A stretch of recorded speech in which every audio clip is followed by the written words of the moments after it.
So good morning to all of you, welcome to Credos IAS. जैसा कि आप जानते हैं और काफ़ी लंबे समय से इस पर परिचर्चा भी चल रही है कि बहुत जल्द यूपी पीसीएस 2024 के लिए नोटिफिकेशन आने वाला है और ये उम्मीद जताई जा रही है कि परीक्षा जो है वो मार्च में ही होगी। तो इस बात को हम लोग 100% श्योर मान के चलते हैं कि अगर परीक्षा मार्च में हो जाती है तो उस कंडीशन में हमारे पास में लगभग 100 दिन का समय बचा हुआ है और उस 100 दिन के अंदर में हम किस रणनीति को फॉलो करें जिससे कि यूपी पीसीएस 2024 में हम पीटी को क्वालिफाई करके मेंस को देने के लिए एलिजिबल हो जाए। और उम्मीद ये भी जताई जा रही है कि इस बार जो वैकेंसी है वो नंबर ऑफ वैकेंसीज में काफ़ी इंक्रीज देखने को मिलेगा, लगभग 800 वैकेंसी आने की उम्मीद है। तो इतनी बड़ी वैकेंसी शायद यूपी पीसीएस के इतिहास में पिछले 5-10 साल के बीच में पहली बार होगा कि इतनी ज़्यादा वैकेंसी आएगी। तो इतनी ज़्यादा वैकेंसी आने पे कंपटीशन का लेवल भी बहुत हाई होने वाला है। और जैसा कि आपने देखा होगा 2023 का जो पेपर हुआ था उस पेपर पे भी आपने अगर उसको एनालाइज करके देखें तो पेपर का लेवल भी काफ़ी टफ रहा है। तो लगातार यूपी पीसीएस चेंज कर रही है और धीरे धीरे वो स्लाइटली यूपीएससी के पैटर्न को फॉलो करती हुई जा रही है। पाठ्यक्रम में पहले जहाँ पे गेम हो जाता था ऑप्शनल वाला, वो ऑप्शनल भी खत्म हो गया है। जीएस के नए 2 पेपर भी काफ़ी रोचक और जो स्केलिंग वाला सेगमेंट था उस स्केलिंग को समाप्त करके पूरी तरह से पेपर जो है वो जनरल स्टडीज़ के ऊपर ही बेस्ड है। तो इस बात को ध्यान में रखते हुए हमें एक व्यापक रणनीति तैयार करनी पड़ेगी कि जिसके माध्यम से हम 2024 यूपी पीसीएस को, जो बहुत कम समय बचा है, इस कम समय में सारे सेगमेंट को रिवाइज कर सके, उनको पढ़ सके, उन पर बेस्ड प्रैक्टिस कर सके और अपनी तैयारी को एक नई दिशा प्रदान कर सके। तो इसी बात पे आज का हमारा सेशन है। आप बिल्कुल भी घबराइएगा नहीं, थोड़ा सा आपका समय लग सकता है, क्लास लंबी हो सकती है क्योंकि हम यहाँ पर आज की क्लास में उन सारे डायमेंशंस को कवर करेंगे। जैसे कि आपका जो पाठ्यक्रम है, पाठ्यक्रम का विश्लेषण किया जाएगा, क्या आपको पढ़ना है क्या नहीं पढ़ना है, बुक लिस्ट हम डिस्कस करेंगे, स्ट्रेटजी आपकी डिस्कस की जाएगी, डेली बेसिस पे आपको क्या करना चाहिए, डेली असाइनमेंट आपका क्या होना चाहिए, डेली आपका टास्क क्या होगा वो, और जो हम फ्री मेंटोरशिप प्रोवाइड करने जा रहे हैं यूट्यूब के ऊपर हर एक स्टूडेंट को जो यूपी पीसीएस 2024 की प्रिपरेशन कर रहा है। तो उन सारी चीज़ों के बारे में इस क्लास में परिचर्चा होगी। तो पूरा अंत तक जरूर देखिएगा क्योंकि यहाँ पे वो महत्वपूर्ण चीज़ें आपको मिलने वाली हैं जो कि आपके आने वाले 100 दिन में आपकी परीक्षा के रणनीति के लिए और आपके समय को बचा सकती हैं, आपकी तैयारी को एक नई दिशा प्रदान कर सकती हैं। तो बेसिकली इस चीज़ से हम अवगत हैं। मान के चलिए कि अगर नहीं भी होता है तब भी ये हमारे लिए प्लस पॉइंट ही रहेगा। अगर ये मार्च में पेपर नहीं होता है तब भी हमारे लिए प्लस पॉइंट रहेगा। इसलिए हमें ये मान के चलना है 100% कि अब हमारे पास में 100 दिन बचे हुए हैं और इन 100 दिनों में हमें यूपी पीसीएस की कंप्लीट प्रिपरेशन करनी है। अभी हम बहुत ज़्यादा फोकस मेंस पे नहीं करेंगे क्योंकि मेंस के लिए पर्याप्त समय मिल जाएगा। अगर पेपर मार्च में हो जाता है तो उसके बाद में काफ़ी समय मिल जाएगा मेंस को प्रिपेयर करने के लिए। और जो यहाँ पे पढ़ेंगे, जो कॉमन सब्जेक्ट होते हैं आपके, वो कॉमन सब्जेक्ट तो आपको यहाँ मिल ही जाएंगे। तो इसलिए बहुत ज़्यादा फोकस अभी मेंस के ऊपर नहीं करना है। हाँ, अगर आपके पास टाइम है और आपका टाइम अलाउ करता है तो मेंस की आंसर राइटिंग डेली बेसिस पे जिन टॉपिक को आप कर रहे हैं, जिन टॉपिक को आप अभी पीटी के लिए पढ़ रहे हैं, उन पर आधारित कुछ मेंस का अगर लिखना चाहें तो लिख सकते हैं, इसमें कोई हर्ज नहीं है। लेकिन आपका जो टाइम है उस टाइम के 100% का लगभग 70% अभी फोकस्ड होना चाहिए पीटी के ऊपर क्योंकि सबसे ज़्यादा कंपटीशन यहीं पे होगा, स्केलिंग यहीं पर आपकी की जाती है। तो जनरल से हम थोड़ा सा इंट्रोडक्शन पे लेके चलते हैं कि यूपीएससी और यूपी पीसीएस के बारे में आपको पता ही है। 2 पेपर होते हैं आपका, एक जीएस का हो गया और दूसरा सीसेट का हो गया। लेकिन यहाँ पर सीसेट और जीएस यूपीएससी से टोटली डिफरेंट है। अगर कोई बच्चा ये सोचता है कि हम यूपीएससी की कर रहे हैं तो इसके साथ में हम यूपी पीसीएस कर लेंगे तो वो उसकी भूल हो सकती है क्योंकि आप क्वेश्चन का लेवल 2023 का उठा के देखिए, यूपी पीसीएस का और यूपीएससी का, दोनों का एकदम अलग टेक्सचर आपको देखने को मिलेगा, अप्रोच एकदम अलग मिलेगी। सिलेबस को यूपी पीसीएस ने सेम लिख दिया है लेकिन बहुत सारी चीज़ें हैं जो कि अभी भी काफ़ी अलग हैं दोनों पेपर्स में, दोनों एग्जाम्स के अंदर। तो उन्हीं चीज़ों पे हम लोग पर चर्चा करेंगे। सामान्य अध्ययन पेपर 1 है और पेपर 2 है। इन सारी चीज़ों के बारे में आपको जनरल आइडिया है ही, ठीक है। तो अब जैसा कि आप जानते हैं यूपी पीसीएस को जो पेपर 1 होता है उसमें आपके 150 प्रश्न पूछे जाते हैं। समय जो उसके लिए निर्धारित किया गया है 2 घंटे का है। कुल अंक कितने होते हैं 200 और निगेटिव मार्किंग भी है 0.44 की। क्लियर है, ये सारी चीजें आपको पता ही है। वहीं आप अगर सामान्य अध्ययन पेपर 2 की बात करें जिसे सीसैट कहा जाता है, यानी कि सिविल सर्विसेज एप्टीट्यूड टेस्ट, ये सीसैट यूपीएससी की सीसैट से काफी अलग है, काफी डिफरेंट है। हम अभी जब एनालिसिस करेंगे, एनालिसिस वाले पार्ट पे चलेंगे तो देखेंगे कि क्या अंतर है यूपीएससी और यूपी पीसीएस के सीसेट के अंदर। लेकिन अभी हमें जनरली मान के चलना है कि ये इसका पैटर्न है। टाइम भी इसके लिए 2 घंटे है, 200 मार्क्स यहाँ भी होता है और निगेटिव मार्किंग यहाँ पे 0.66 होती है, क्योंकि यहाँ पे नंबर ऑफ क्वेश्चंस जो हैं वो 100 है, ठीक है। जैसे यूपीएससी में 80 क्वेश्चन होते हैं, तो ये यूपीएससी का जनरल सा पैटर्न है जो कि पीटी के अंतर्गत पूछा जाता है। अब नेक्स्ट आता है कि हमें यूपीएससी प्रीलिम्स के अंदर इस चीज से, यहाँ से आप लोग एक नोट्स ले लीजिए, उस पर लिखते चलिएगा, क्योंकि हम यहाँ पे बहुत सारी वो इन्फॉर्मेशन देंगे जो कि आपके लिए काफ़ी कंक्रीट होने वाली। तो पैटर्न तो लगभग सबको पता ही है, लेकिन एक बार हम उसको देख लेते हैं। पहला जो टॉपिक है आपका कि उसके अंतर्गत आपको करंट अफेयर करना है। करंट अफेयर में कौन सी चीज़ें होती हैं, आपका नेशनल और इंटरनेशनल कि जितनी भी करंट इवेंट्स हुई होती हैं उन पर आधारित प्रश्न बनते हैं। लेकिन यहाँ पर भी हमें इस बात का विशेष ध्यान देना है कि जो लेवल है क्वेश्चंस का वो यूपीएससी लेवल पर नहीं होता है, इसलिए हमें उतना समय यहाँ पर जाया नहीं करना है, जितनी हमें रिक्वायरमेंट है उतनी करनी है। अब उसके लिए कैसे आप इस चीज़ को जस्टिफाई करेंगे, उन सारी चीज़ों को वीडियो में बने रहिए। लंबी वीडियो चलेगी, इसमें हम हर एक चीज़ पे परिचर्चा करेंगे। अभी जस्ट इंट्रोडक्शन है, जिससे कि कोई नया बच्चा हो जो पहली बार यूपी पीसीएस देने जा रहा हो तो उसके दिमाग में क्लियरिटी बने कि हम किन किन चीज़ों को फॉलो करने वाले हैं। दूसरा सेगमेंट आपका हिस्ट्री हो जाता है। इस हिस्ट्री में जो सिलेबस दिया गया है वहाँ पे तो केवल जनरल से दे दिया गया भारत का इतिहास एवं भारतीय राष्ट्रीय आंदोलन। लेकिन ये जो भारत का इतिहास है, ये भारत का इतिहास अपने आप में प्राचीन भारत का इतिहास, मध्यकालीन भारत का इतिहास, आधुनिक भारत का इतिहास और उसके बाद में भारतीय राष्ट्रीय आंदोलन, ये जनरली इसी का पार्ट है आधुनिक भारत का, लेकिन इसको अलग से दे दिए। तो ये दोनों चीजें और ये थी, इन चीजों पे आपको क्या रणनीति फॉलो करनी है। और अगर वेटेज की बात की जाए तो सबसे ज्यादा वेटेज यूपी पीसीएस के अंदर में आपको पीटी के अंदर हिस्ट्री पे ही देखने को मिलेगा, इसलिए हम इसकी भी रणनीति अलग से चर्चा करेंगे। बुक रिसोर्सेस की बात करेंगे, हर एक चीज की। ज्योग्राफी की बात की जाए तो यहाँ पे भारत और विश्व का भूगोल आपको देखा जाएगा। पॉलिटी वाली बात की जाए तो पॉलिटी के अंतर्गत क्या क्या चीजें हैं, पहले तो भारतीय राजनीति यानी कि पॉलिटिकल सिस्टम हो गया, शासन, संविधान, राजनीतिक व्यवस्था, पंचायती राज, लोकनीति, आधिकारिक मुद्दे, ये सारी चीजें किसके अंतर्गत आती है, इंडियन पॉलिटी के अंदर। यानी कि संविधान और राज व्यवस्था, इन दोनों का कॉम्बिनेशन है। दोनों में अलग अंतर है, संविधान अलग है और राज व्यवस्था अलग है। तो इस चीज का डिफरेंशिएशन हर एक स्टूडेंट को होना चाहिए, और उसके लिए रिसोर्स पे भी हम बताएंगे कि किन रिसोर्सेज को हम फॉलो कर सकते हैं और किसके लिए क्या रणनीति हमको यूज करनी है, ठीक है। तो ये हमारा रहेगा पॉलिटी का।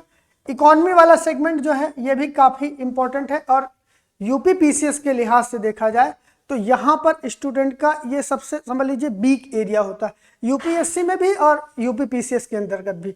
तो यहाँ के लिए हमें क्या करना है, आर्थिक एवं सामाजिक विकास, सतत विकास, गरीबी, जनसांख्यिकी, सामाजिक क्षेत्र, ये सारी चीज़ें हैं जो कि इकोनॉमी के अंतर्गत आएंगी।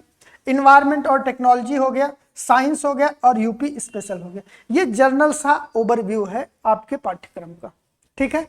ये सारी चीजें आप लोग इससे अवगत हैं, कोई नई चीज नहीं है जिसमें हमने यहाँ पे कुछ आपको बताया है। अब हम चलते हैं अपनी रणनीति के ऊपर कि हमारे पास में बचा है समय 100 दिन। कितने दिन बचे हैं, 100 दिन। इस 100 दिन के अंदर में हमें उन सारी चीज़ों को करना है जो इसेंशियल हैं यूपी पीसीएस के लिए। अब उसमें पहली चीज़ ये हो गई कि हमें पूरे पाठ्यक्रम का रिवीजन करना है, हमें टेस्ट सीरीज भी लगानी है, हमें प्रीवियस ईयर क्वेश्चन पेपर भी करने हैं, हमें इनका प्रैक्टिस भी करना है, ठीक है, हमें सारे कॉन्सेप्ट को भी रिवाइज करना है। इन सारी चीज़ों को इस लिमिटेड टाइम पीरियड में हम कैसे करेंगे? अगर हम एक रैंडम वे में बहते हुए चले जाते हैं, कुछ भी पढ़ना कुछ भी करना, तो उस कंडीशन में चीज़ें संभव नहीं है। उसके लिए हमें एक बेहतर फ्रेमवर्क को पहले से डिसाइड करके चलना पड़ेगा, और उस फ्रेमवर्क के अंतर्गत सबसे पहली चीज़ जो आती है वो आती है आपका टाइम टेबल।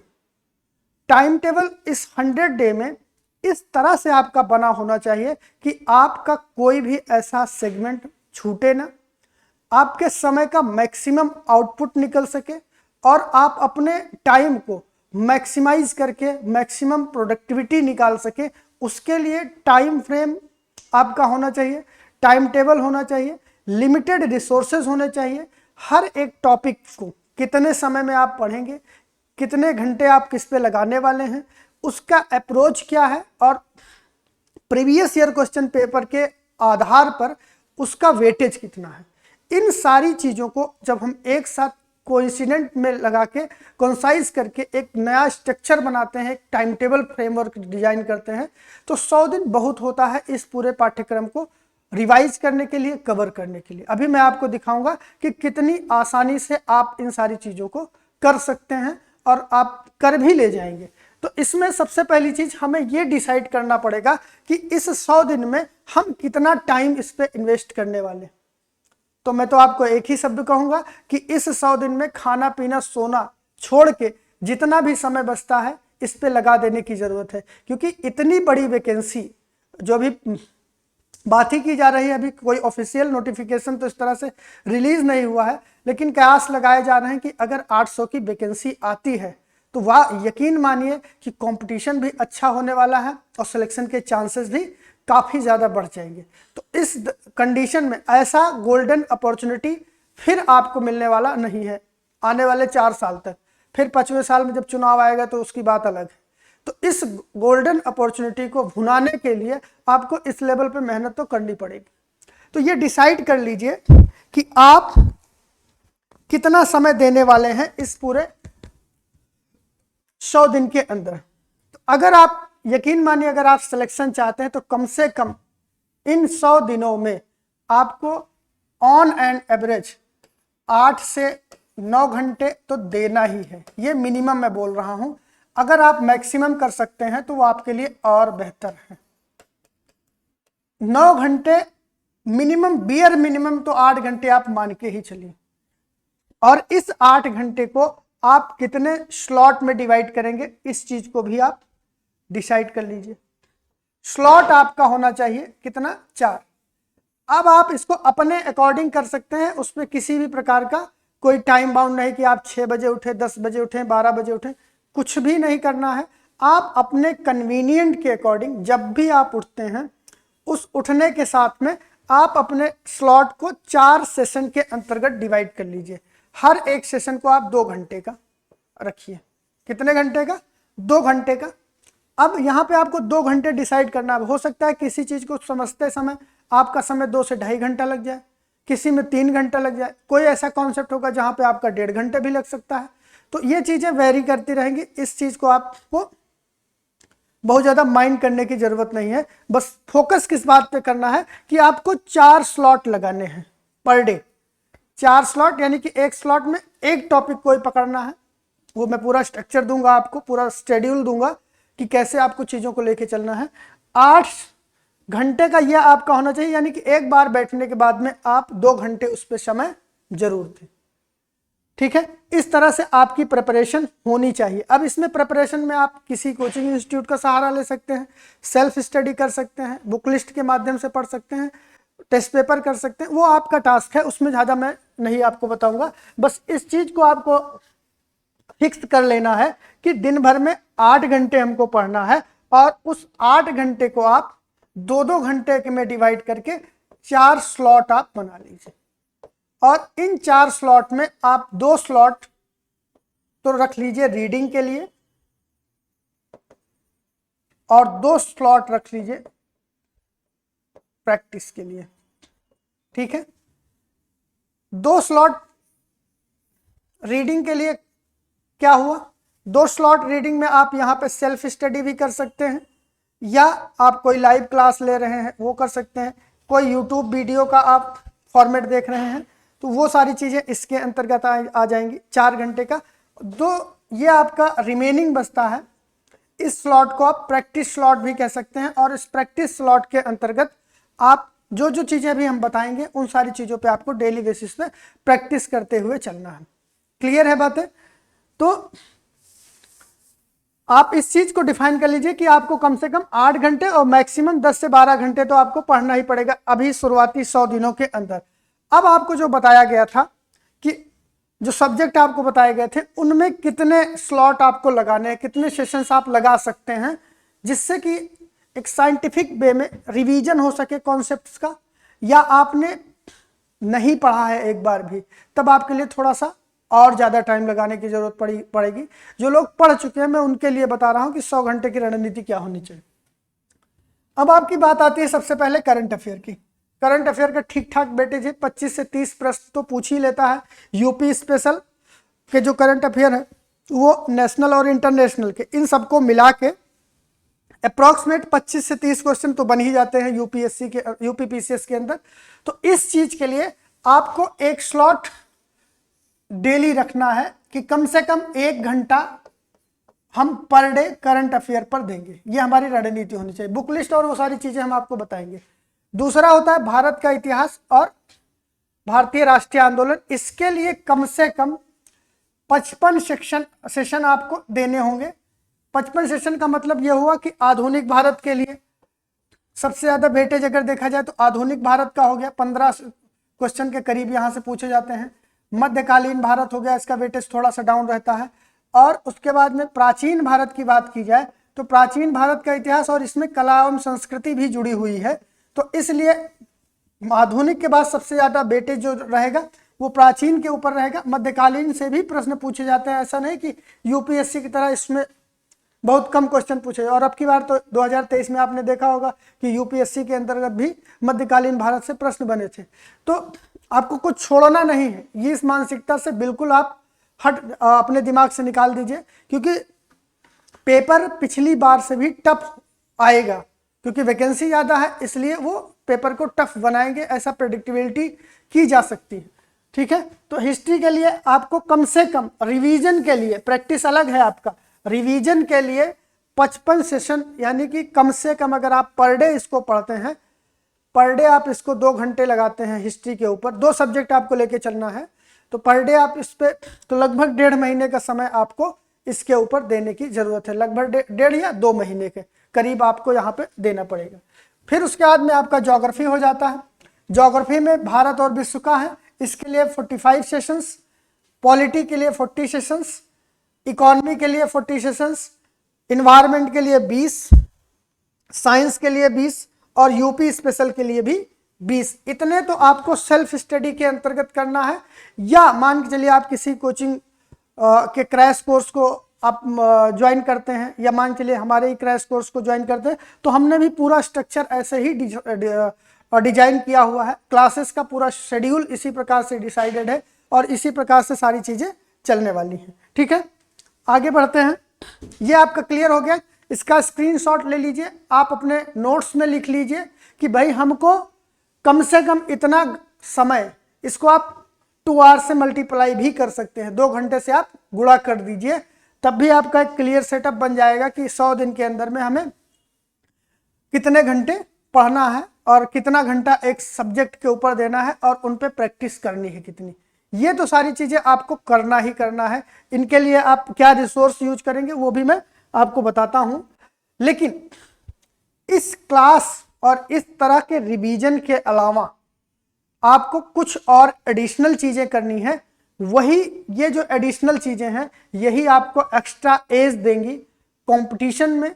जो यूपी पीसीएस की प्रिपरेशन कर रहे हैं बच्चे, उनसे आगे जाने में यही सारे फैक्टर्स हैं जो आपको आगे ले जाएंगे। और उनमें सबसे पहला फैक्टर है कि हमको पर डे 1 घंटे 2016 से लेकर 2023 तक जितने भी यूपी पीसीएस के पेपर हुए हैं, इसमें आपका यूपी पीसीएस का पेपर हो गया, आरओ एआरओ का पेपर हो गया, ठीक है, और भी जो कुछ पेपर्स हुए हैं जहां पे जनरल स्टडी के प्रश्न पूछे जाते हैं, पर डे आपको कम से कम 1 घंटा उन पर देना है। सबसे पहले टारगेट बना लीजिए कि यूपी पीसीएस के प्रीवियस ईयर कर लीजिए, फिर आरओ के कर लीजिए, यानी कि उत्तर प्रदेश लोक सेवा आयोग के द्वारा जितने भी पेपर करवाए जाते हैं उन सारे पेपर्स को एक बार जरूर आपको देखना है। देखना नहीं है, उनको पढ़ना है, प्रॉपर आपको उनका नोट्स बनाना है। जिन क्वेश्चंस को आप नहीं कर पा रहे हैं किसी भी कंडीशन में इस चीज को आप स्किप नहीं कर सकते। जो पहले आपको बताया गया था सेशंस लगाना, वहां पे आप कभी कोताही कर भी दें, लेकिन इन 5 चीजों के ऊपर आप बिल्कुल कोताही मत करिएगा, यही आपके सफलता के पैमाने बनेंगे। प्रीवियस ईयर पे आपको पर डे आज से भी आप शुरू कर सकते हैं। मैं भी यूट्यूब पे आऊंगा, जब तक आपका यूपी पीसीएस का पेपर नहीं हो जाता तब तक कुछ ना कुछ प्रीवियस ईयर पे हम लोग परिचर्चा पर डे करते रहेंगे। आप इस क्लास को भी देख सकते हैं, अदरवाइज आपकी चॉइस है कि अगर आप बुक से पढ़ सकते हैं तो वो ज्यादा बेटर है। पर डे आपको 1 आवर किस पे देना है? प्रीवियस ईयर के ऊपर, यूपी पीसीएस के आरओ के जितने भी हुए हैं। क्लियर है? सेकंड है यूपी पीसीएस के लिए बुकें तो बहुत सारी चलती हैं। हर बुक ये दावा करती है कि हमारा कंटेंट बेहतर है, और बेहतर रहता भी है। लोग मेहनत करते हैं तो वाकई में उनकी चीज़ें बेहतर होती हैं, लेकिन जो सबसे बेस मटेरियल है, चाहे यूपी पीसीएस की बात की जाए चाहे यूपीएससी की बात की जाए, उसमें होता है एनसीईआरटी। और बचा हुआ है समय आपके पास में कम। 100 दिन में अगर आप जीएस को किसी स्टैंडर्ड बुक को फॉलो करते हैं तो एनसीईआरटी पढ़ पाना संभव नहीं है। तो उस दशा में आप एनसीईआरटी को कैसे कवर करेंगे? तो उसके लिए हमने एक बेहतर रणनीति तैयार की है। आप उस चीज को भी फॉलो कर सकते हैं। अगर आपके पास कोई दूसरा विकल्प है तो उस विकल्प को आप फॉलो कर सकते हैं, या आपके पास समय और ऊर्जा बचती है तो आप कोर एनसीईआरटी बुक को पढ़ सकते हैं। ये तीनों चीजें आपकी चॉइस पर डिपेंड करती है कि किस रिसोर्स को आप फॉलो करेंगे। बट आपका टास्क क्या होना चाहिए? मान के चलिए आपने पॉलिटी से अपनी पढ़ाई को स्टार्ट किया, तो पॉलिटी की जो एनसीईआरटी है उस पॉलिटी की एनसीईआरटी के कोर क्रक्स को आपको पढ़ना आवश्यक है। और उस कोर क्रक्स को आप कैसे पढ़ पाएंगे? डेली आप ये करिए कि कम से कम एनसीईआरटी बेस्ड अगर 50 प्रश्नों का कोई कॉम्बिनेशन आपको मिल जाए जो कि आपकी क्लास के अकॉर्डिंगली चले, तब आप उसको आंख बंद करके फॉलो कर लीजिए। पहला प्रैक्टिस आपका हो गया। 1 घंटे आपने यहां पे समय दिया, तो हम ये मानते हैं कि 50 ही क्वेश्चन आप यहां पे कर पाए, ठीक है। दूसरा आपने क्या किया? 50 क्वेश्चन आप यहां पे कर ले जा रहे हैं एनसीईआरटी बेस्ड। जो भी टॉपिक आपका चल रहा है कोर जीएस का, उसी पर आधारित एनसीईआरटी सीरीज कर लीजिए। 100 क्वेश्चन आपका हो गया। उसके बाद में तीसरा जो आपको काम करना है वो 1 से 2 मॉक टेस्ट, 1 वीक के अंदर में 1 से 2 मॉक टेस्ट आपको देना ही देना है। वो किसी भी कोचिंग संस्थान का हो सकता है, 2023 का हो सकता है, 22 का हो सकता है, 2024 का हो सकता है, लेकिन आपको इस चीज को बिल्कुल भी स्किप करने की आवश्यकता नहीं है कि आपको 1 वीक के अंदर में कम से कम 1 मॉक, और अगर अधिक कर सकते हैं तो 2 मॉक टेस्ट आपको देना है। और अगर ये हो सके कि आप एक सीसेट का कर दीजिए और एक जीएस का कर दीजिए तो वो सोने पे सुहागा है। तो प्रैक्टिस के अंतर्गत आप पर डे 50-100 क्वेश्चन करते आ रहे हैं, 700 क्वेश्चन तो ये कर ले जाएंगे, प्लस में एमसीक्यू के माध्यम से अगर ये करते हैं, जो मॉक टेस्ट आपके हो रहे हैं, तो मॉक टेस्ट से भी आप कम से कम 2 मॉक कर ले रहे हैं, तो 300 प्रश्न आप यहाँ पे भी प्रैक्टिस कर ले रहे हैं। यानी कि हर हफ्ते आप 1000 प्रश्नों को सॉल्व करने का टारगेट बनाइए। प्लस में जो आपका सेशन चल रहा है, जो क्लासेस चल रही हैं, वो तो आपको मिलेंगी। मुश्किल है, मुस्कुराइए मत, मुश्किल है कर पाना, ये सब लोग नहीं कर पाएंगे। लेकिन इसको करने के लिए हम एक नया फॉर्मेट आपको देने वाले हैं। डेली बेसिस पे हम एक व्हाट्सएप ग्रुप बना रहे हैं, नीचे इसका डिस्क्रिप्शन बॉक्स में ग्रुप का लिंक दिया गया है, टेलीग्राम लिंक दिया गया है। हमारे एप्लीकेशन पे भी जाके आप डेली टास्क को फॉलो कर सकते हैं। हम प्रतिदिन इन सारी चीज़ों को आपको प्रोवाइड करेंगे, आपको करना नहीं है, बस सीधा जाके एक्सेस लेके उसको पढ़ लेना। क्लियर है? इन 100 दिनों की रणनीति आपकी ऐसे ही होने वाली है। तो पर डे प्रैक्टिस के अंतर्गत जो एडिशनल चीजें करनी है उसमें पहला काम क्या करना है, प्रीवियस ईयर, दूसरा काम एनसीईआरटी बेस्ड टेस्ट पेपर, और तीसरा काम 1 से 2 मॉक टेस्ट आपको हर हाल में करना है। क्लियर? 1 काम हो गया, 2 काम हो गया, 3 काम हो गया। अब आपका आता है चौथा, जो कि सबसे इंपॉर्टेंट है यूपी पीसीएस के लिए। क्यों? क्योंकि यहां पर जो क्वेश्चंस बनते हैं वो जनरली फैक्ट बेस्ड बनते हैं। फैक्ट यूपीएससी में भी रहता है, विदाउट फैक्ट आप यूपीएससी भी नहीं क्लियर कर सकते पीटी, लेकिन यहाँ पे उसका वेटेज कुछ ज़्यादा रहता है। तो उसके लिए आपको क्या करना है कि जो भी आप क्लास कर रहे हैं, जो भी आप पढ़ रहे हैं सेल्फ स्टडी में, क्लास के माध्यम से, टीचर्स के माध्यम से, कोचिंग के माध्यम से, क्रैश कोर्स के माध्यम से, उन चीज़ों पे मैं बात कर रहा हूँ। जो भी चीज़ आप कर रहे हैं उसका एक स्पेशल नोट बनाना चालू कर दीजिए फ्रॉम डे वन। क्योंकि वो कैसी चीजें हो सकती हैं, जैसे टाइमलाइन हो गया, टाइमलाइन का डिस्कशन आपके पास हो। हिस्ट्री आप पढ़ रहे हैं तो हिस्ट्री का पूरा टाइमलाइन आपका क्लियर होना चाहिए। आपके सेल्फ नोट्स होने चाहिए। जो सेल्फ नोट होते हैं आपके, मान चलिए मैं उसको आपको थोड़ा सा उदाहरण के माध्यम से दिखाता हूँ। अब आपने 1, 2, 3 पेज के ऊपर आपने टाइमलाइन बना ली, ठीक है। मान चलिए 1947 से आपका यहाँ पे है 1857, या आपने यहाँ पे लिखा। अब 1857 लिखने के बाद में थोड़ा सा स्पेस यहाँ पे आप ऐसे छोड़ दीजिए। इतना स्पेस देने के बाद में आप नेक्स्ट टाइमलाइन लिखिए। जो इंफॉर्मेशन है आप यहाँ पे लिख सकते हैं, रिमेनिंग के लिए आप स्पेस खाली रखिए। अब ये क्यों खाली रखने की बात कर रहा हूं, जब आप previous year question paper solve करेंगे, जब आप मॉक टेस्ट देंगे, जो भी आप चीजें कर रहे हैं, जो एनसीईआरटी बेस्ड टेस्ट करेंगे, तो आपको लगता है कि कोई इंफॉर्मेशन हमें इस एज के, इस टाइम से छूट रही है, तो आप डायरेक्ट यहाँ पे आके मेंशन कर सकते हैं। आपका ये प्रॉपर क्या हो जाएगा, रिवीजन नोट तैयार हो जाएगा कि लास्ट टाइम में 10 से 20 पेज का आपके पास में हिस्ट्री का है, आपने एक बार देख लिया तो आपका पूरा रिवाइज हो गया। क्योंकि सारा काम तो रिवीजन का है, कितना भी पढ़ लीजिए कोई फायदा नहीं होने वाला जब तक आप प्रॉपर रिवीजन नहीं करते। तो उसके लिए आपको इस स्ट्रेटजी को फॉलो करना है। क्या स्ट्रेटजी है कि आपके पास में जितने भी टाइमलाइन वाले क्वेश्चन बनते हैं उनका पूरा आपके पास में एक नोट्स होना चाहिए, रिवीजन नोट के नाम से। मान के चलिए कुछ फैक्ट्स हैं, फैक्ट्स में जैसे आप पॉलिटी पढ़ रहे हैं, historical underpinning of Indian constitution, 1-2 question बनना है, और सबसे ज़्यादा आप कंफ्यूज भी यहीं पे होते हैं। तो एक पेज के अंदर में कुछ ऐसा बनाइए जिससे कि आपको सारी चीज़ें एक साथ मिल जाए, याद रहें। आप ज्योग्राफी पढ़ रहे हैं, एस्ट्रोनॉमी के क्वेश्चन हैं, वहाँ पर आपका मिस होना है। क्लाइमेटिक रीजन है, वहाँ पर भी आपको मिस हो जाना है। तो ऐसे प्रश्न हैं। हिस्ट्री के अंतर्गत आ गए, टाइम और इन सारी चीज़ों में कहीं ना कहीं मिसिंग होता है। तो उन सारी चीज़ों के जो फैक्ट हैं, जो टाइमलाइन है, उनका एक अलग बुकलेट आपका तैयार हो जाना चाहिए इन 100 दिनों के अंदर, जिसको आप एग्जाम के 2 दिन पहले पूरी तरह से रिवाइज कर सके। क्योंकि फैक्ट याद रख पाना संभव है ही नहीं। तो उसके लिए क्या हो सकता है कि टाइमलाइन, फैक्ट, जितने भी आपके डेट्स हो सकते हैं जिन पे ज़्यादा प्रश्न बनते हैं, क्योंकि प्रीवियस ईयर आप कर रहे हैं तो इससे आपको अंदाजा लगता जाएगा ना कि क्या रिपीटेड क्वेश्चन है, कहाँ पे हमें क्या करना है। तो डेट हो गया, आर्टिकल्स जितने हो गए वो हो गए उनका, और उसके बाद में ये तो करना ही करना है, स्पेशल फोकस हमें क्या करना है, साइंस के ऊपर देना है। साइंस में आप देखेंगे 2023 में बहुत सारे क्वेश्चन डिसीज से थे, विटामिन से थे, मिनरल से थे, ठीक है, पीरियोडिक टेबल से भी थे। तो इन सारी चीज़ों को आप अलग वे में तैयार करिए, इनको फैक्ट समझ के तैयार करिए, इनका कैप्सूल बनाने की कोशिश करिए। और ये कैप्सूल का काम आपका क्या करेगा, जो आपका फैक्ट बुक बनेगी, उस फैक्ट बुक को आपको जरूर बनाना है। किसका? UP PCS 2024 fact book.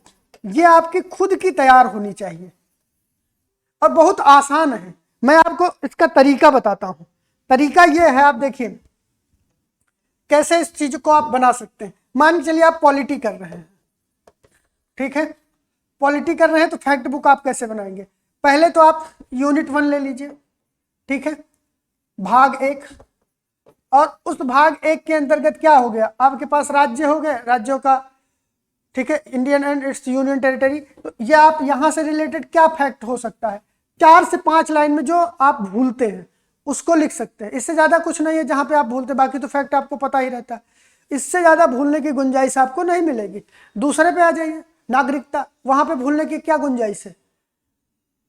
चारों प्रकार में भूल सकते हैं, वो आप लिख लीजिए, बाकी तो सारी चीजें याद रहेंगी। फंडामेंटल राइट आ गए, जहां पे आपको लगता है कि हम भूल रहे हैं, जहां पे फैक्ट चीजें नहीं याद रह पा रही, उनको लिख लीजिए। Directive principle of state policy, वहां पे भी यही रूल अप्लाई कर सकते हैं। सेम वे में आप आ जाइए हिस्ट्री के अंदर। हिस्ट्री में एंशियंट से शुरू करिए, मिडिवल मॉडर्न तक आते हैं, तो एंशियंट के अंतर्गत कहां पे आपको ज्यादा प्रॉब्लम्स होती हैं? पेलियोलिथिक एज हो गया, स्टोन एज हो गया, यहाँ पे आप कंफ्यूज होते हैं इनके क्रोनोलॉजी में, तो एक पेज में आप इसको पूरा बना लीजिए, फिर रिवीजन करने की बात रह जाएगी।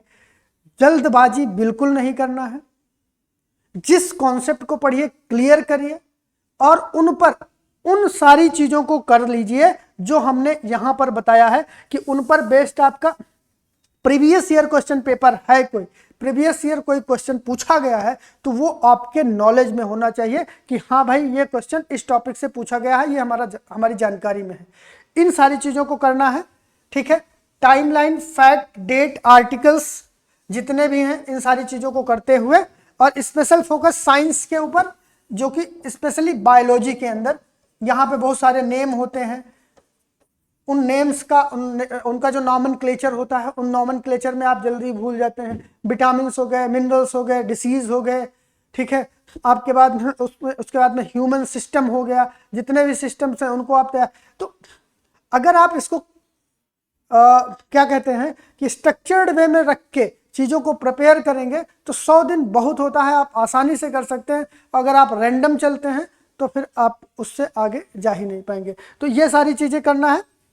उसके बाद में 5वां टास्क ये है कि सबसे लास्ट में, और जब आपकी एनर्जी सबसे डाउन हो, जब भी आपको वो समय मिल जाए, उस समय आप सीसेट की प्रैक्टिस जरूर करेंगे, क्योंकि अगर सीसेट आपने इसको सब कर लिया, सीसेट में ही क्वालिफाई नहीं कर पाए तो सारे सपने धरे के धरे रह जाएंगे। तो इस बार प्रण ले लीजिए इस वीडियो के साथ में, जो भी आप पेज पे लिख रहे हैं वहां पे लिख लीजिए कि अब की बार सीसेट पार, अब की बार हम सीसेट को मौका नहीं देंगे दोबारा हमें तैयार करना पड़े, क्योंकि दोबारा ऐसा मौका आने वाला नहीं है।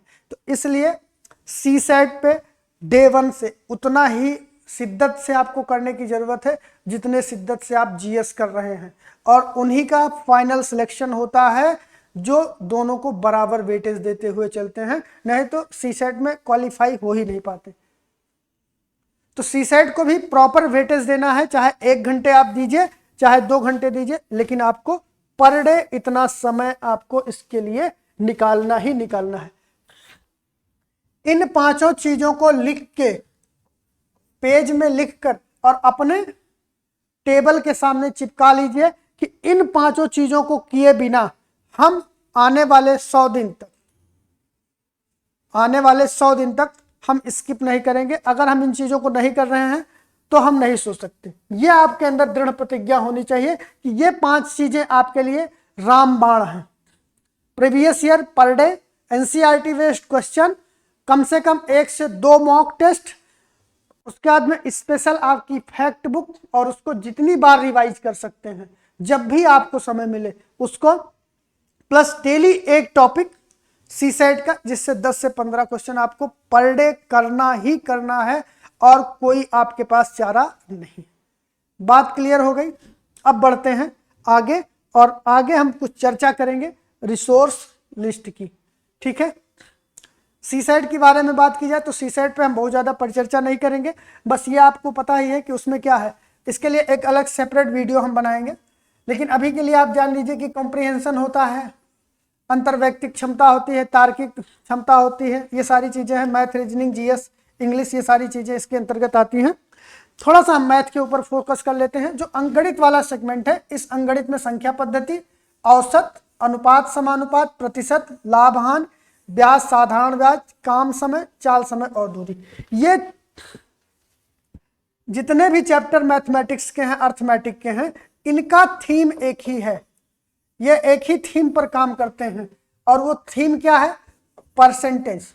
इन सब का थीम क्या है? परसेंटेज। संख्या पद्धति को छोड़ दिया जाए और औसत को छोड़ दिया जाए, तो यहाँ पे सारी चीजें लगभग एक ही थीम पर काम करती हैं, कैलकुलेशन के बेस पे। तो यहाँ पे आपको 1 2 3 4 5 6 7 8 चैप्टर ऐसे हैं, इन्हीं से प्रश्न बनते हैं और 100 दिन का समय है।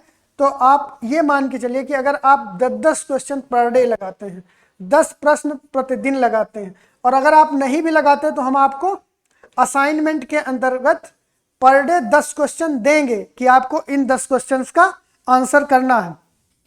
ये आपको यूट्यूब के ऊपर मैं पर डे लेके आऊंगा असाइनमेंट, ठीक है। तो सीसेट पे आपको 10 प्रश्नों का आंसर पर डे बनाना है। अगर 10 क्वेश्चन का पर डे आप आंसर बना रहे हैं तो 100 दिन में कम से कम 1000 क्वेश्चन का आप आंसर बना चुके होंगे, और 1000 अगर आप मैथ का बना लेते हैं तब आपको कोई प्रॉब्लम्स नहीं होने वाली, ऐसा हमारा मानना है। इसके अलावा बीजगणित में है बहुपद, ये सब अगर उस चीज को आप समझ पा रहे हैं तो इसको बहुत आसानी से कर ले जाएंगे। द्विघात समीकरण हुआ, समुच्चय जो सिद्धांत हो गया, बहुत कम प्रश्न आते हैं, लेकिन आपको प्रिपेयर कर लेना है क्योंकि सिलेबस के अंतर्गत दिया गया है। रेखा गणित है, त्रिभुज, आयत, वर्ग, समलंब, चतुर्भुज, वृत्त, ये सारी चीजें हैं। गोला, समकोणीय, सांख्यिकी है, ये सारी चीजें हम आपको प्रॉपर करवाएंगे सीसेट के अंतर्गत। आपको बिल्कुल सोचने की जरूरत नहीं है, बस आपको प्रिपेयर करते रहना है। जो आपको बताया गया कि 10 प्रश्न आपको पर डे करना ही करना है और कोई चारा आपके पास नहीं है। पाठ्यक्रम आप देख लीजिएगा, ये इसका पीडीएफ भी आपको नीचे डिस्क्रिप्शन बॉक्स में मिल जाएगा, और पीडीएफ जनरली हमारा सारा कुछ अपलोड होता है क्रेडोस द लर्निंग ऐप पे। तो ऐप पे जाएंगे, फ्री क्लासेस के अंतर्गत वहां पे आपको मिल जाएगा, पेड कोर्सेज भी। मैं आज उन सारी चीजों के बारे में परिचर्चा करूंगा इस क्लास के अंतर्गत। चलिए, द बिगेस्ट क्वेश्चन, चाहे यूपीएससी का बंदा हो, स्टेट पीसीएस का बंदा हो, करंट अफेयर। अब आपके सामने एक चीज की दृढ़ प्रतिज्ञा आपको करनी है कि हम किसी एक रिसोर्स को फॉलो करेंगे। पहली प्रायोरिटी हमारी क्या है? ओनली रिसोर्स, केवल एक रिसोर्स रहेगा जिसको हमें फॉलो करना। दूसरी चीज, उस रिसोर्स का भी कोई अल्टरनेटिव हो सकता है तो हम उस अल्टरनेटिव को फॉलो करेंगे। बात हमारी ध्यान से सुनिएगा। जैसे आपके सामने यूपी पीसीएस के लिए जनरली इन्हीं 3 मैगजीन को मैं प्रेफर करता हूं। इसमें से एक कोई आप चॉइस कर सकते हैं, मैं अपनी चॉइस भी बता दूंगा। मैं इसमें कोई पेड प्रमोशन नहीं है क्योंकि हमारा खुद का इंस्टीट्यूट है, तो हम किसी का पेड कर नहीं सकते, और हमारी खुद की भी मैगजीन आएगी, लेकिन मैंने अपना नाम नहीं दिया है क्योंकि वो मैगजीन जो है वो लॉन्ग टर्म के लिए है, मेंस के प्रोस्पेक्टिव में बनाई गई है। तो इसलिए मैं उसको भी रिकमेंड यहाँ पे अभी नहीं कर रहा हूँ। क्यों नहीं कर रहा हूँ? क्योंकि वो ज़्यादा लेंदी है और मेंस और यूपीएससी के प्रोस्पेक्टिव में बनाई गई है। इसलिए आप क्या करना है, प्रतियोगिता दर्पण, मैं इस सेशन के अंतर्गत उन्हीं चीज़ों को रिकमेंड करूंगा जो सबसे इफेक्टिव आपके लिए हो सकती हैं। उसमें मैं अपने किसी भी प्रोडक्ट को इस तरह से नहीं बताऊंगा कि इसको कर लेना आपके लिए यूजफुल है, क्योंकि समय कम है। समय अधिक होता तो उस पर ज़्यादा परिचर्चा की जा सकती थी, एक्सपेरिमेंट किए जा सकते थे, लेकिन अभी समय कम है, इसलिए हमें बहुत ही इफेक्टिव चीज़ों को पकड़ना। आप प्रतियोगिता दर्पण हिंदी की जो मासिक पत्रिका आती है करंट अफेयर के लिए, वो भी फॉलो कर सकते हैं। आप घटना चक्र का भी फॉलो कर सकते हैं, या आपके कन्वीनियंट पे डिपेंड करता है, आपकी अंडरस्टैंडिंग पे, किस में आपको ज़्यादा मजा आता है पढ़ने में। क्योंकि पढ़ाई का कहीं ना कहीं एक डायमेंशन ये भी है कि उसमें इंटरेस्ट बना रहना चाहिए। तो वो इंटरेस्ट आपका किस में आता है? प्रतियोगिता दर्पण में आता है, घटना चक्र में आता है, या घटना सार के अंतर्गत आता है? हम इसके कौन सी भी बता दे रहे हैं। प्रतियोगिता दर्पण में थोड़ा सा लेंदी चीजें आपको मिलेंगी, ये बहुत ज्यादा कंसाइज देते हैं, इनका थोड़ा सा बैलेंस अप्रोच हमें देखने को लगता है घटना सार का। तो मैं अगर रिकमेंड करूं तो मेरी तरफ से आप घटना सार को फॉलो कर सकते हैं पढ़ने के लिए। पहली चीज, आप इसको फॉलो कर सकते हैं। एक काम हमने और इसमें एडिशनल किया हुआ है कि हम इन तीनों मैगजीन का कंपाइलेशन पीडीएफ में नहीं देते भाई, पीडीएफ मत कहिएगा। हम इन तीनों मैगजीन के कंपाइलेशन को बनाकर, जो भी आपके लिए इंपॉर्टेंट आर्टिकल्स हो सकते हैं, जो इंपॉर्टेंट न्यूज हो सकती हैं, हमारे समझ के आधार पर, हमारी टीम के समझ के आधार पर, जो हमारी फैकल्टीज पढ़ा रही उनकी समझ के आधार पर, और उनका सबसे कंसाइज और सबसे क्रक्स वाला जो रिप्रेजेंटेशन हो सकता है, उन रिप्रेजेंटेशन का यूज करते हुए हम अपने यूट्यूब चैनल पर घटनासार की जो अर्धवार्षिकी आई हुई है उसका कंप्लीट एनालिसिस वीडियो के फॉर्मेट में 1.5 से 2 घंटे की एक वीडियो आती है। जैसे हमने राष्ट्रीय पकड़ लिया तो पूरे 6 महीने में जितने राष्ट्रीय घटनाएं हुई हैं उनका क्रक्स वीडियो फॉर्मेट में स्लाइड का पीपीटी बना के सारी वीडियो आपको मिल जाएगी। वो भी आप हमारे चैनल पे जाके देख सकते हैं।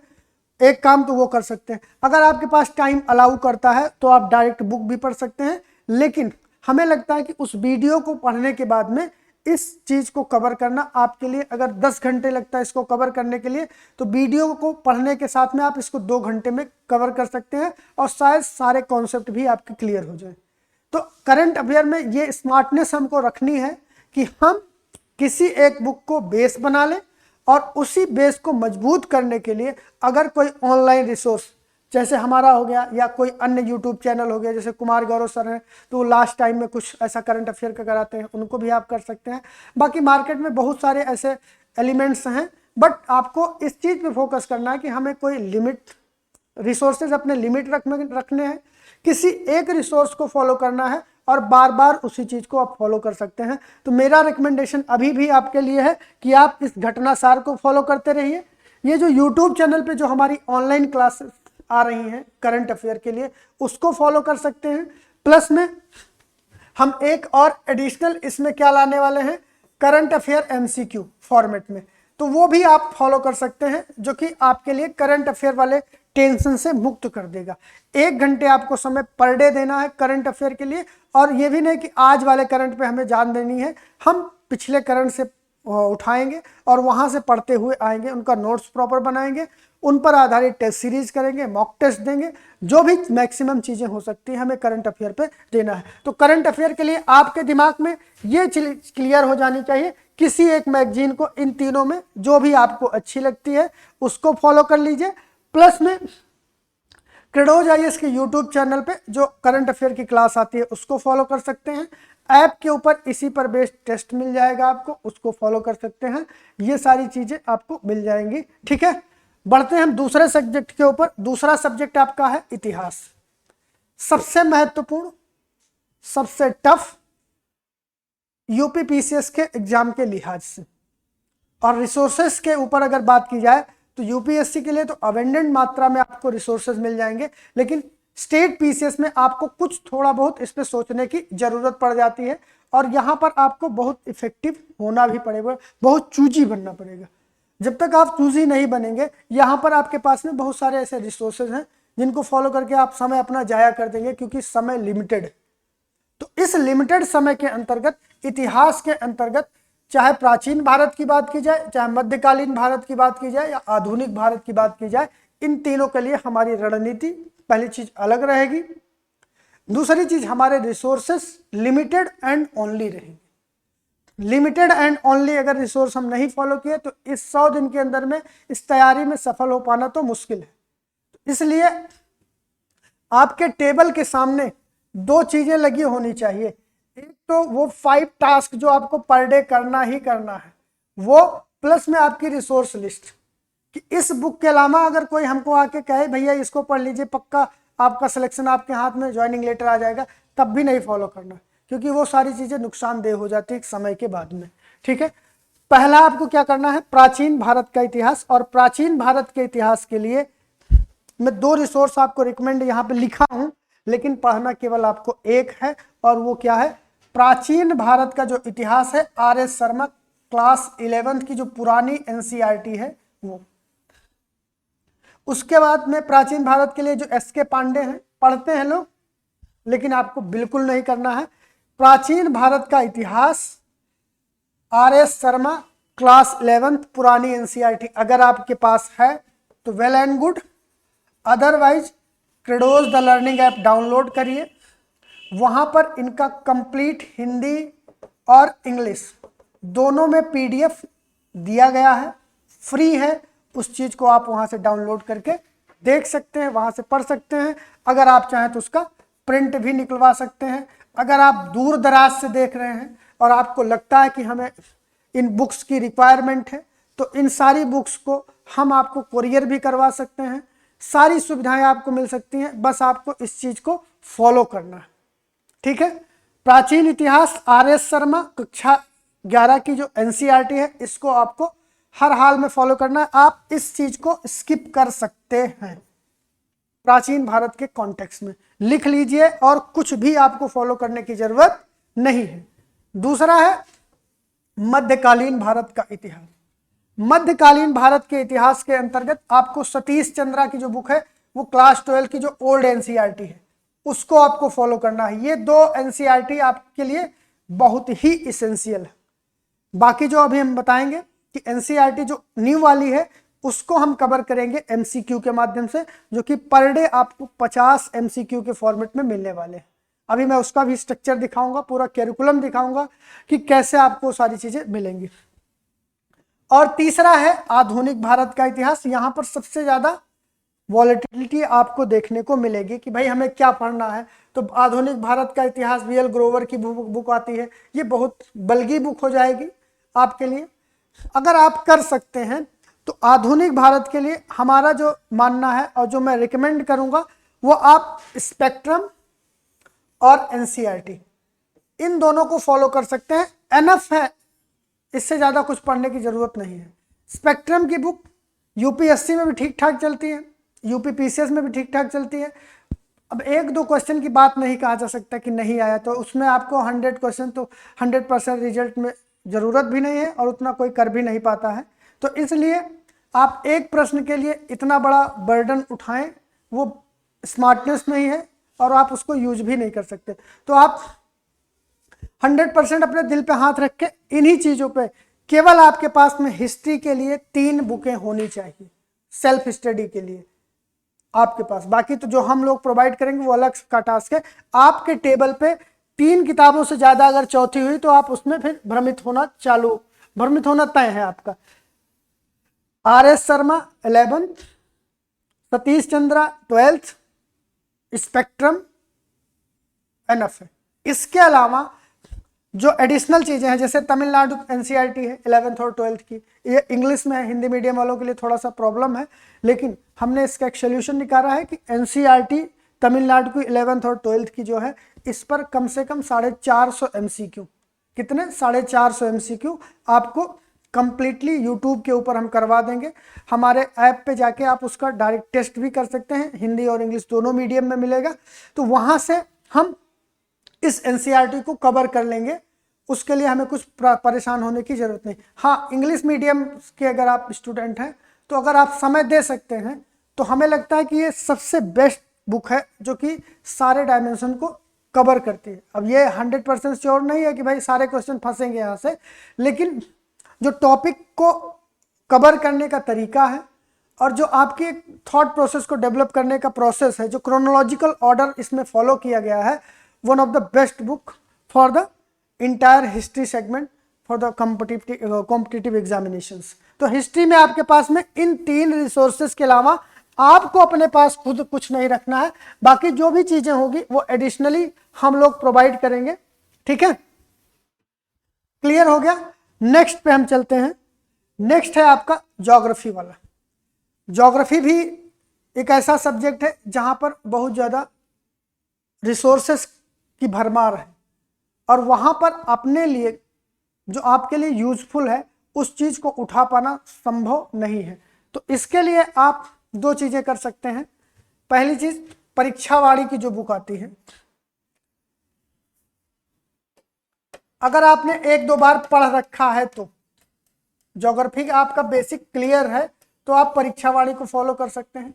अगर थोड़ा सा आपके पास में समय ज्यादा दे सकते हैं तो दूसरा ऑप्शन महेश बरणाल की बुक हो सकती है, उसको भी आप फॉलो कर सकते हैं, लेकिन उसको भी एक लिमिट में, क्योंकि इतना फैक्ट भरा है कि आप परेशान हो जाएंगे। दोनों बुक की बात कर रहा हूं, लेकिन ऐसा भी नहीं कि बिना इनके पढ़े आपका काम चलेगा। बेहतर तरीका क्या हो सकता है? बेस्ट तरीका यह है कि अगर आपके पास समय है तो आप NCERT फॉलो कर सकते हैं। क्यों फॉलो कर सकते हैं मैं आपको बताता हूं। अगर आप कक्षा 6 की ओल्ड और न्यू इन चीजों को देखें तो ओल्ड की जरूरत यहाँ पे है नहीं, क्योंकि वर्ल्ड हिस्ट्री से कम ही डायमेंशन में प्रश्न बनते हैं, लेकिन अगर आपके पास समय है तो कर सकते हैं। अदरवाइज इसका एमसीक्यू हम आपको देंगे, हमारी बुक है इस पे, वो भी आप फॉलो कर सकते हैं। न्यू एनसीईआरटी आप 6 to 8 कर लीजिए, उसके बाद में 11th और 12th की। 9 10th हम इसलिए अभी रिकमेंड नहीं करेंगे, कंटेंट इसमें भी बहुत दमदार है 9 10th में भी, लेकिन अभी समय नहीं है, और समय जब नहीं है तो फिर उस पर काम करने का कोई मतलब नहीं।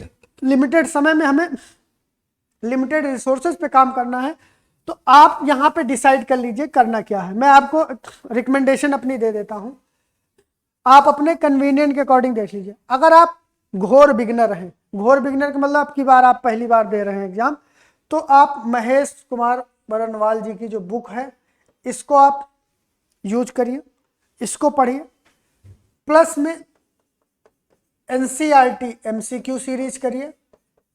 एमसीक्यू सीरीज अभी हम आपको बताएंगे कहाँ मिलेगी, कैसे मिलेगी, क्या प्रोसेस है उसका, ठीक है। महेश कुमार बरनवाल की एमसीक्यू सीरीज आप करिए, ये आप बुक लीजिए। अगर आपके पास में थोड़ा सा बहुत आपने पढ़ रखा है तो परीक्षावाड़ी प्रकाशन की जो बुक आती है उसको आप ले सकते हैं। क्लास 7 to 12 एनसीईआरटी की जो नई भूगोल की किताबें हैं उसको मैं एमसीक्यू के माध्यम से आपको कवर करवाऊंगा, तो इसके लिए आपको बिल्कुल परेशान होने की जरूरत नहीं है। आपके पास भूगोल की केवल 2 पुस्तक होनी चाहिए, या तो परीक्षावाड़ी की या फिर आपके पास में महेश कुमार बरनवाल की। एनसीईआरटी सीरीज, एनसीईआरटी सार, इन सब चीज़ों पे आप टाइम बिल्कुल वेस्ट मत करिएगा, क्योंकि आपको प्रैक्टिस प्रैक्टिस और प्रैक्टिस इस पे ज़्यादा फोकस करने हैं। कॉन्सेप्ट तो आपको समझाए ही जाएंगे। क्लियर है। ज्योग्राफी का आपका रिसोर्स फाइनल हो गया। दूसरा आता है इंडियन पॉलिटी। इंडियन पॉलिटी के लिए बस ये नाम के लिए मैंने रख दिया है कि इनको बुरा न लगे कि हमारा नाम नहीं लिखे हैं, परीक्षावाड़ी की पुस्तक। बाकी इसके लिए एक ही अस्त्र है, एक ही शस्त्र है, सब कुछ एक ही है, लक्ष्मीकांत। चाहे यूपीएससी कर रहे हो, इसमें तो आप जो पढ़ भी नहीं रहा है उससे भी पूछेंगे पॉलिटी लक्ष्मीकांत। ये पॉलिटी का सिनोनिम्स बन चुका है लक्ष्मीकांत, और वाकई में ये एक बेहतर बुक है। यूपीएससी मेंस के लिए कुछ लोग जो इंग्लिश मीडियम में वो कहते हैं, लेकिन वो उनका एक फैंसी स्टेटमेंट है, बाकी पढ़ते सब है, सबके पास ही मिलती है, ठीक है। तो इस पे ज़्यादा कुछ सोचने की जरूरत है। M Laxmikanth one of the best book for the Indian polity. PM Bakshi हो गया, और ये सब जो है बहुत मतलब कि समझ लीजिए एक रिसर्च टाइप की बुक है, तो अच्छी बुक है पीएम बख्शी। नहीं तो कल हमको गाली देना चालू कर देंगे पीएम बख्शी को उल्टा बुक। मैं भी पीएम बख्शी ही पढ़ा हूँ, लेकिन मुझे ये लगता है कि यूपीएससी के पीटी के लिए तो हर एक एग्जाम के लिए बेहतर बुक है लक्ष्मीकांत, और कुछ सोचने की जरूरत नहीं है। एनसीईआरटी क्लास 11th का भी कर सकते हैं, 12th की अभी करने की जरूरत नहीं है। 12th वाली जो है वो मेंस के पॉइंट ऑफ व्यू से ज़्यादा बेहतर है, क्योंकि वहाँ पे बेस ऑफ इंटरनेशनल रिलेशन, यानी कि जो बेसिक है इंटरनेशनल रिलेशन का, वहाँ से आपको मिलेगा।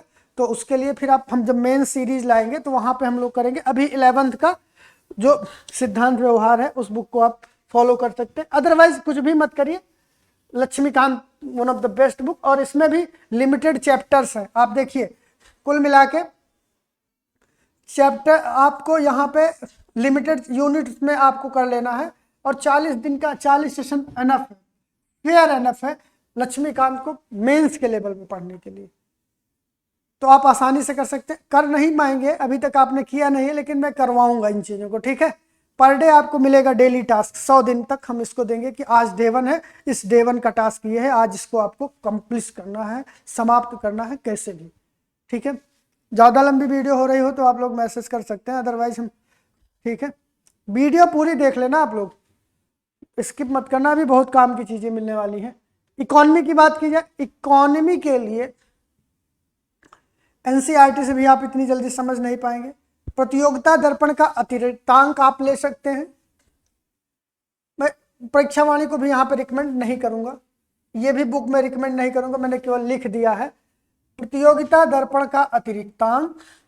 और दूसरी बुक है संजीव वर्मा की जो वो आती है इकोनॉमी की, उसको आपको लेना है, और इसका हिंदी वर्जन भी आता है। अगर आपको हिंदी वर्जन इसका ना मिले तो आप ऐप पे जाइएगा, ऐप पे ये इसका पीडीएफ फॉर्मेट दिया गया है, वहाँ से इसके पीडीएफ को डाउनलोड कर सकते हैं, प्रिंट आउट निकाल सकते हैं। अगर आपको नहीं मिलती तो आप हमसे मंगवा भी सकते हैं, ठीक है। वो आपके ऊपर डिपेंड करता है, लेकिन इस चीज़ को आपको करना है हिंदी के लिए। क्लियर। आपके 5 सब्जेक्ट कंप्लीट हो गए। छठा सब्जेक्ट आ जाता है इन्वायरमेंट इकोलॉजी। ना आप यहाँ पे संकर कर सकते हैं। दृष्टि वाली बुक थोड़ा सा बल्गी है, यूपीएससी के लेवल पे बनाई गई है और उसमें चीज़ों को बहुत डिटेल में दिया गया है। हमारे हिसाब से आप इन दोनों, सॉरी ये दोनों एक ही किताब है, वर्जन अलग अलग है, इसलिए डाल दिया गया है कि आप देख के घबराइए मत, ठीक है। इन दोनों बुक में से जो परीक्षा वाणी की है किसी एक को फॉलो कर सकते हैं, अदरवाइज एनसीईआरटी से चीज़ों को निकाल पाना उतना संभव नहीं है।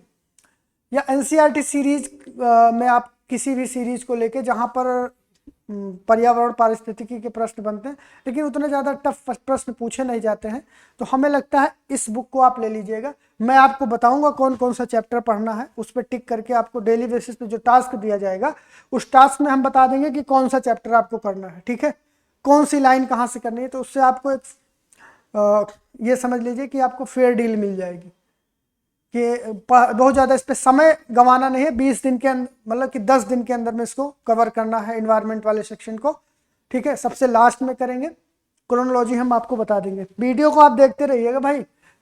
आता है नेक्स्ट साइंस का सबसे महत्वपूर्ण पार्ट। हिस्ट्री के बाद में सबसे ज़्यादा वेटेज जो है वो साइंस का है।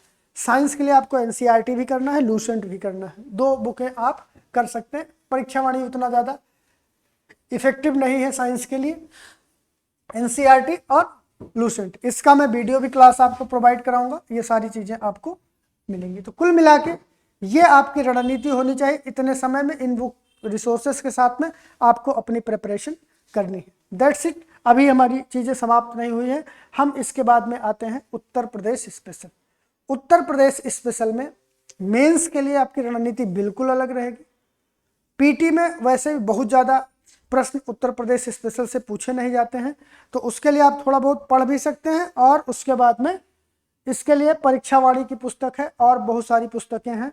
लेकिन यहाँ पे कोर क्रक्स के रूप में मैं आपको 20 पेज का एक ई बुक प्रोवाइड कर दूंगा।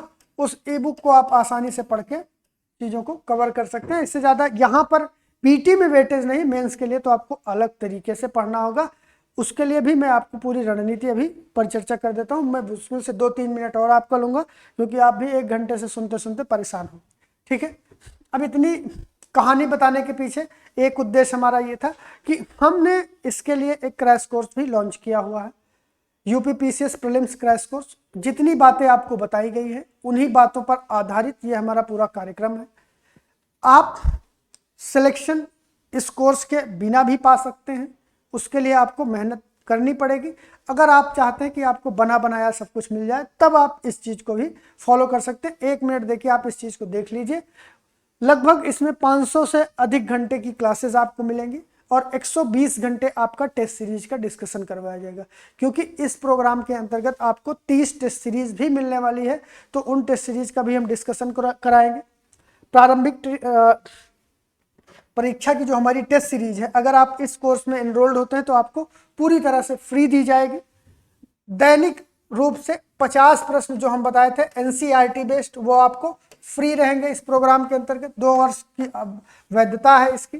प्रतिदिन 2 से 3 कक्षाएं आपको मिलेंगी, क्योंकि 100 दिन है और 100 दिन में 300 क्लासेस आपको देना है, तो लगभग 3 क्लास तो आपको देना ही पड़ेगा, तभी ये सारी चीज़ें कवर होंगी। उसके बाद में सभी खंडों के लिए ई बुक आपको मिलेगी, 7 एनसीईआरटी बुक दी जाएगी जिसकी मेन सीरीज भी इसमें शामिल है। और ये पूरा जो कोर्स है वो मात्र 6,999 रुपए के अंतर्गत है, जिसमें कि आपको classes, NCERT test series, UPSC UPPCS की proper test series, notes, previous year question paper analysis, previous year question paper पर डिस्कशन, ये सारी चीज़ें जो कंप्लीट पैकेज मैंने आपको बताया, जो चीज़ें आपको फॉलो करनी है, उन सारी चीज़ों का कॉम्बिनेशन आपको यहाँ पे पीटी क्रैश कोर्स के अंतर्गत मिल जाएगा, ठीक है। इसी का दूसरा वर्जन है हमारा UP PCS pre cum mains foundation batch 2024-25। इसके अंतर्गत हम लगभग सारी चीज़ें यहाँ पे आपको मेंशन है, मैं ज़्यादा बताऊंगा नहीं, आप समझ लीजिए कि किन किन चीज़ों पे परिचर्चा की गई है। और एक बार आप कॉल करके दिए गए नंबर्स पे कॉल करके सारी चीज़ें पता कर सकते हैं, पूछ सकते हैं। इसके अलावा भी हमारी यूपीपीसीएस प्री प्लस मेंस की टेस्ट सीरीज भी चल रही है, तो उन सारी चीज़ों को भी आप एक्सेस कर सकते हैं, एक्सेसिबिलिटी में आपके आ सकता है, ठीक है। बाकी बहुत सारी ऐसी चीज़ें हैं जो कि आपको फ्री में मिलने वाली हैं क्रीडोज द लर्निंग ऐप पे। तो ऐप को डाउनलोड करिए और ऐप को डाउनलोड करके चीज़ों का एक्सेस आप लेके और चीज़ों को आप बहुत आसानी से कर सकते हैं। ये कंप्लीट स्ट्रेटजी है। कल से हम लोग डे वाइज, अभी 25 से हमारा प्रोग्राम ये चालू होगा, 25 तारीख तक हम यूपीपीसीएस के प्रीवियस ईयर क्वेश्चन पेपर का एनालिसिस करेंगे, उन पे परिचर्चा करेंगे। उसके बाद में 25 तारीख से लेके हमारा 10 मार्च तक आपको डे वाइज शेड्यूल दिया जाएगा। उस डे वाइज शेड्यूल को आपको फॉलो करना है और उसी के अकॉर्डिंग चीज़ों को करते जाना है। ठीक है, तो आज की क्लास के लिए इतना ही। मिलते हैं कल, तब तक के लिए धन्यवाद।